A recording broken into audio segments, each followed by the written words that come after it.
Hello नमस्कार दोस्तों, कैसे हैं आप सब लोग। उम्मीद करते हैं अच्छे होंगे।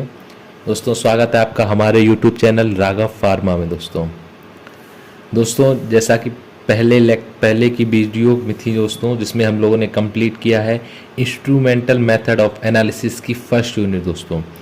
अब दोस्तों हमारे आती है सेकंड यूनिट, जिसमें हमारे दोस्तों 4 टॉपिक हैं। IR spectroscopy, flame photometry, atomic absorption spectroscopy और लास्ट आता है दोस्तों हमारा नेफेलोटर्बिडिमेट्री। ठीक दोस्तों, आज की वीडियो में हम कवर करेंगे आईआर स्पेक्ट्रोस्कोपी। इसके बारे में दोस्तों जानेंगे क्या आईआर स्पेक्ट्रोस्कोपी होता है, इसका क्या फंडामेंटल मोड्स हैं इसके वाइब्रेशन को लेके, क्या इसकी इंस्ट्रूमेंटेशन है और क्या इसके फैक्टर्स हैं जो वाइब्रेशन को अफेक्ट करते हैं दोस्तों। ठीक है दोस्तों, तो बढ़ते हैं अपने टॉपिक की ओर। आइए दोस्तों देखते हैं आईआर स्पेक्ट्रोस्कोपी क्या होता है दोस्तों। IR spectroscopy is a qualitative analysis and it determine the functional group and structure of any compound। दोस्तों IR स्पेक्ट्रोस्कोपी एक ऐसी क्वालिटेटिव एनालिसिस होती है जिसमें हम लोग किसी भी कंपाउंड के स्ट्रक्चर या फंक्शनल ग्रुप के बारे में पता लगाते हैं दोस्तों। ठीक है, नेक्स्ट पॉइंट दोस्तों आता है IR spectroscopy is based on absorption spectroscopy. जो IR स्पेक्ट्रोस्कोपी का प्रिंसिपल होता है या जो किस बेस पे आपकी डिपेंड होती है वो इसका बेस होता है दोस्तों एब्जॉर्प्शन स्पेक्ट्रोस्कोपी। जैसा कि दोस्तों हम लोगों ने लास्ट वीडियो में देखा था कि 2 प्रकार के आपका होते हैं। जैसे आपके लाइट जाती है तो वहाँ पे 2 कंडीशन अप्लाई होती है। पहली होती है दोस्तों एब्जॉर्प्शन, दूसरी होती है इमिशन। तो एब्जॉर्प्शन की ऊपर ही डिपेंड होती है आईआर स्पेक्ट्रोस्कोपी अपनी दोस्तों। फिर थर्ड पॉइंट आता है IR spectroscopy is valid for the dipole compound. जो दोस्तों आईआर स्पेक्ट्रोस्कोपी है वो केवल डाइपोल कंपाउंड होते हैं उनके लिए ही वैलिड होती है, अदर कंपाउंड के लिए इनवैलिड होती है। फिर दोस्तों जो आईआर स्पेक्ट्रोस्कोपी होती है दोस्तों वो 4 प्रकार की एनर्जी को प्रोड्यूस करती है, किसमें during the process of absorption दोस्तों। यानी जब एब्जॉर्प्शन की प्रोसेस हो रही होती है दोस्तों तब आईआर स्पेक्ट्रोस्कोपी 4 प्रकार की एनर्जी को प्रोड्यूस करता है दोस्तों। कौन कौन सी वो 4 एनर्जी होती हैं, जिसे शॉर्ट में दोस्तों बोलते हैं वर्ट। यानी बी फॉर होता है vibrational, E for electrostatic, R for rotational and T for transitional. लेकिन दोस्तों जो आईआर स्पेक्ट्रोस्कोपी है उसमें हमारी जो 2 मेन होती है एनर्जी वो केवल 2 ही प्रोड्यूस होती हैं। कौन कौन सी, केवल वाइब्रेशनल और रोटेशनल दोस्तों। ठीक है, तो वही नेक्स्ट पॉइंट हमारा है vibrational energy and rotational energy is important for IR spectroscopy. दोस्तों आप आईआर स्पेक्ट्रोस्कोपी समझ चुके होंगे क्या होता है। तो दोस्तों एक आईआर स्पेक्ट्रोस्कोपी को मेजर करने के लिए एक आईआर स्केल दी जाती है। इंफ्रारेड आपको जो स्केल है वो 3 पार्ट में डिवाइड होती है। एक होता है आपका नियर आईआर, सेकंड होता है मिड आईआर, थर्ड होता है फार आईआर दोस्तों। जो नियर यानी पास के लिए, मिड मतलब मध्य के लिए, फार मतलब दूर के लिए। दोस्तों जो वेवलेंथ होती है हमारी वो नियर से फार की ओर इंक्रीज होती है, लेकिन जो एनर्जी हमारी है वो आपकी फार आईआर से लेकर एनर्जी नियर आईआर की तरफ डिक्रीज होती है दोस्तों। यानी एनर्जी और वेवलेंथ हमारी एक दूसरे के इन्वर्सली होती हैं दोस्तों। ठीक है, तो दोस्तों दोनों की रेंज दी गई है। जो नियर आईआर है उसकी रेंज होती है आपकी 0.8 माइक्रोन से लेकर 2.5 माइक्रोन तक, और जो मिड आईआर होती है दोस्तों उसकी हमारी रेंज होती है 2.5 माइक्रोन से लेकर 15 माइक्रोन तक, और जो फार आईआर होती है दोस्तों उसकी होती है 15 माइक्रोन से लेकर 200 माइक्रोन तक दोस्तों। ठीक है, अब दोस्तों आता है इसका इंस्ट्रूमेंटेशन ऑफ आईआर स्पेक्ट्रोस्कोपी। आखिर आईआर स्पेक्ट्रोस्कोपी का इंस्ट्रूमेंटेशन दोस्तों क्या होता है, बहुत ही इंपॉर्टेंट टॉपिक है और ये भी दोस्तों मोस्टली आपके हर बार एग्जाम में पूछा जाता है 7 नंबर के क्वेश्चन में दोस्तों। तो इसको भी अच्छे से पढ़िएगा, यही नोट्स आप लोग लिखिएगा, बिल्कुल यही नोट्स बनाइएगा, इसको याद कीजिएगा दोस्तों। ठीक है, तो आते हैं इंस्ट्रूमेंटेशन। ओरली समझते हैं पहले दोस्तों इंस्ट्रूमेंटेशन आपके क्या होता है आईआर स्पेक्ट्रोस्कोपी का दोस्तों। सबसे पहले हम लोग यहाँ पे दोस्तों रेडिएशन सोर्स को रखते हैं, जिससे जो रेज निकलती हैं, लाइट रेज निकलती हैं, उनके पार में ही हम लोग 45 एंगल में लगभग 2 मिरर रखते हैं दोस्तों, जिससे रिफ्लेक्ट होकर लाइट हमारी एक गुजारी जाती है रेफरेंस से और दूसरी गुजारी जाती है हमारी सैंपल से दोस्तों। उसके बाद फिर हम लोग यहाँ पे एक मिरर रखते हैं, मिरर से उस रेस को आप लोग सीधे चॉपर पे हम लोग उसको सीधे रेस को डालते हैं और चॉपर से रेस होती हुई मोनोक्रोमेटर से होकर गुजरती हैं, जहां से डिटेक्टर आपको उस रेस को डिटेक्ट करके एम्पलीफायर में भेजता है और एम्पलीफायर आपके उस स्क्रीन को, उस एनर्जी को कन्वर्ट करके आपको शो कराता है स्क्रीन पर, डिस्प्ले पर दोस्तों। ठीक है, ये इसका सिंपल सा इंस्ट्रूमेंटेशन है, इसके सारे पार्ट्स हैं दोस्तों। उसके बारे में एक एक दो लाइन लिख दीजिएगा सारे पार्टों के बारे में। जैसे रेडिएशन सोर्स होता है वो हमारा 2 प्रकार की लैंप में होती है, से एक होता है नियरेस्ट ग्लोवर लैंप, सेकंड होता है ग्लोवर लैंप केवल। जो नियरेस्ट ग्लोवर लैंप होता है दोस्तों वो देखिए उसका कुछ डायग्राम इस प्रकार होता है, जो ग्लोवर होता है उसका डायग्राम सिंपल इस प्रकार होता है दोस्तों। और जो इसमें जो नियरेस्ट ग्लोवर लैंप है दोस्तों उसमें 3 रॉड लगी हुई होती हैं, जो एक होती है ZrO2 की, एक होती है Y2O3 की, तीसरी होती है ER2O3 की। इसकी लेंथ लगभग दोस्तों होती है 30 mm इसकी लेंथ होती है और इसकी विड्थ होती है 2 mm दोस्तों। ठीक है, इसका जो टेम्परेचर होता है दोस्तों वो होता है लगभग 1000 से लेकर 1800 डिग्री सेल्सियस तक।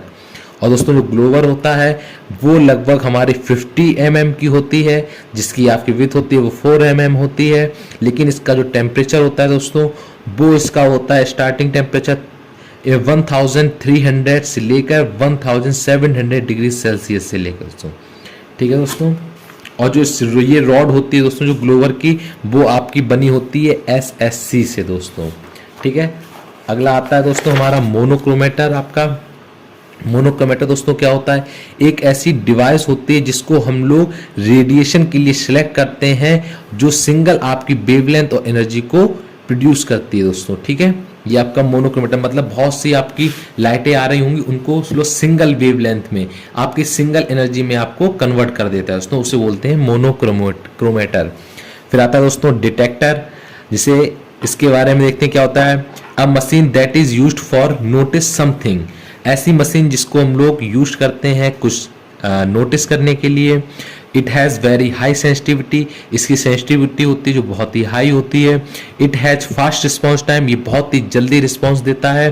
Thermal detectors are based on absorption and heating, जो थर्मल डिटेक्टर्स होते हैं दोस्तों वो आपके बेस होते हैं एब्जॉर्प्शन और हीटिंग पे।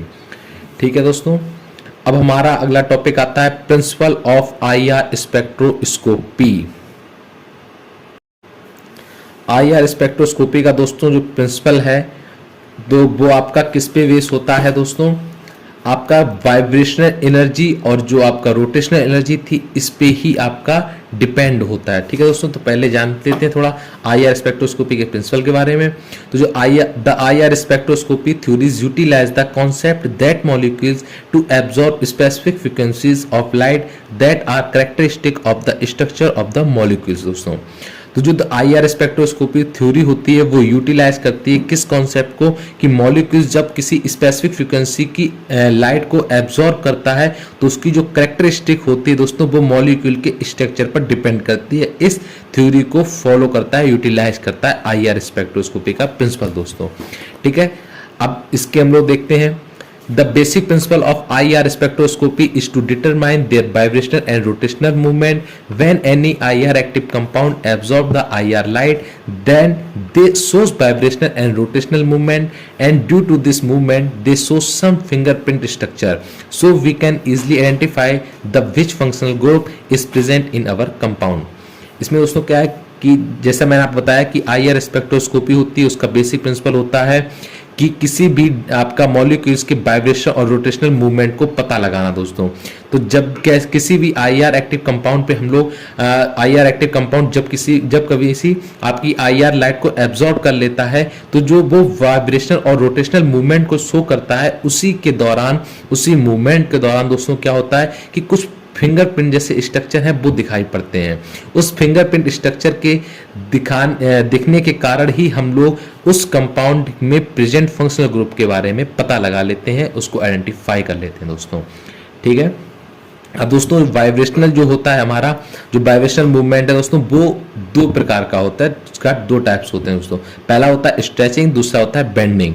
स्ट्रेचिंग दोस्तों क्या होता है कि ऐसे टाइप का वाइब्रेशन जिसके जो लेंथ मॉलिक्यूल्स है उसकी लेंथ है वो तो बड़ी या घटी हुई होती है, बट उसके एंगल सारे सेम होते हैं दोस्तों, वो होती है स्ट्रेचिंग। बेंडिंग दोस्तों क्या होता है कि बेंडिंग में आपकी जो मॉलिक्यूल्स की लेंथ है वो तो आपकी सेम होगी, लेकिन जितने भी एंगल हैं अलग अलग कंडीशन में आपका सारा एंगल अलग अलग होगा दोस्तों, ये होती है बेंडिंग। अब दोस्तों आता है अगला, there are two types of stretching. Stretching दो प्रकार की दोस्तों होती है, एक तो होती है सिमेट्रिकल, दूसरी होती है असिमेट्रिकल। ठीक है दोस्तों, केवल इसका नाम लिखना है, इसको आपको ओपन नहीं करना है, केवल आपका इसमें आपने नाम ही शो करना है दोस्तों। तो जो बेंडिंग होती है दोस्तों, बेंडिंग भी दो चार प्रकार की आपकी होती है, एक होता है सीजरिंग, एक होता है रॉकिंग, एक होता है वेजिंग, एक होता है ट्विस्टिंग दोस्तों। ठीक है, केवल इसका नाम लिखना है, कोई ओपन नहीं करना है दोस्तों। दूसरा फिर आता है sampling techniques of IR spectroscopy दोस्तों। जो सैम्पलिंग टेक्निक्स होती हैं IR स्पेक्ट्रोस्कोपी की, वो कितनी होती है दोस्तों, इसके बारे में हम जानेंगे। तो there are 4 types of sampling on the basis of nature which are given below. दोस्तों सैम्पलिंग टेक्निक्स होती हैं वो 4 प्रकार की होती हैं, नेचर के ऊपर, कंपाउंड के नेचर के ऊपर 4 प्रकार की सैम्पलिंग होती है दोस्तों। कौन कौन सी? इसमें दोस्तों होती है आपकी सॉलिड सैम्पलिंग टेक्निक, दूसरी आपकी लिक्विड सैम्पलिंग टेक्निक, तीसरी है गैस सैम्पलिंग टेक्निक दोस्तों, और लास्ट आती है आपका सॉल्यूशन सैम्पलिंग टेक्निक दोस्तों। तो पहला आता है हमारा सॉलिड सैम्पलिंग टेक्निक क्या होती है दोस्तों। तो सॉलिड सैम्पलिंग टेक्निक दोस्तों जो होती है वो हमारी 4 प्रकार की होती है, direct, pelletisation, mulling, solid sampling दोस्तों। तो डायरेक्ट सैम्पलिंग में दोस्तों क्या होता है, in this type of technique the sample is directly putted into the instrument, after putted the sample into the instrument follow the procedure for analyse the sample. इसमें दोस्तों इस टेक्निक में क्या होता है कि जो सैंपल होता है उसको हम लोग इंस्ट्रूमेंट में डायरेक्ट रख देते हैं, और रखने के बाद जैसा ऐसा प्रोसीजर बताया जाता है उस प्रोसीजर के द्वारा हम लोग सैंपल को एनालाइज करते हैं दोस्तों। ठीक है, तो इस डायरेक्ट सैंपलिंग में दोस्तों ये होता है। फिर आता है दोस्तों पैलेटाइजेशन। पैलेटाइजेशन में क्या होता है, KVR and NaCl are used for the preparation of pellets with sample. Firstly, the sample and KVR mixed with mortar and pestle. After mixing the sample, pressurized it from the pellets, to pellets. After forming the pellets, transfer into the instrument for further analysis. दोस्तों सबसे पहले इसमें क्या होता है कि pallets, sample के pallets बनाने के लिए हम लोग यूज करते हैं पोटेशियम ब्रोमाइड को या सोडियम क्लोराइड को दोस्तों। ठीक है, सबसे पहले हम लोग आपका जो सैंपल होता है और जो आपका पोटेशियम ब्रोमाइड हो गया, इसको अच्छे से मोर्टार पेस्टल के द्वारा अच्छे से मिक्स करते हैं। मिक्स करने के बाद इसके सैंपल को बहुत ही प्रेशर दिया जाता है जिससे वो पैलेट्स के रूप में, पैलेट्स की फॉर्म में कन्वर्ट हो जाते हैं, और इस कन्वर्ट हुए पैलेट्स को हम लोग क्या करते हैं, इसको इंस्ट्रूमेंट में ट्रांसफर करके इसके ऊपर एनालिसिस करते हैं। ठीक है दोस्तों, मुलिंग में क्या होता है, solid sample mixed with mineral oil for farming a paste is sandwiched between two layers of NaCl plate and transfer to instrument for analysis. It is used in qualitative analysis. दोस्तों मुलिंग में क्या होता है, जो हमारा सॉलिड सैंपल दोस्तों होता है उसको हम लोग मिनरल ऑयल के द्वारा अच्छे से मिक्स कर लेते हैं और उसको कन्वर्ट कर लेते हैं पेस्ट फॉर्म में दोस्तों। पेस्ट फॉर्म को क्या है, हम लोग उसको सैंडविच बनाते हैं 2 लेयर में। 2 लेयर आपकी किसकी होती है, NaCl की प्लेट होती है दोस्तों, उसके बीच में उस पेस्ट को दबा करके हम लोग इंस्ट्रूमेंट में रख देते हैं दोस्तों, और उसकी एनालिसिस हम लोग कर लेते हैं दोस्तों। ये केवल क्वालिटेटिव एनालिसिस के लिए ही यूज किया जाता है। फिर लास्ट हमारा आता है सॉलिड सैंपलिंग दोस्तों। फर्स्ट पार्ट का हम आता है सॉलिड सैंपलिंग।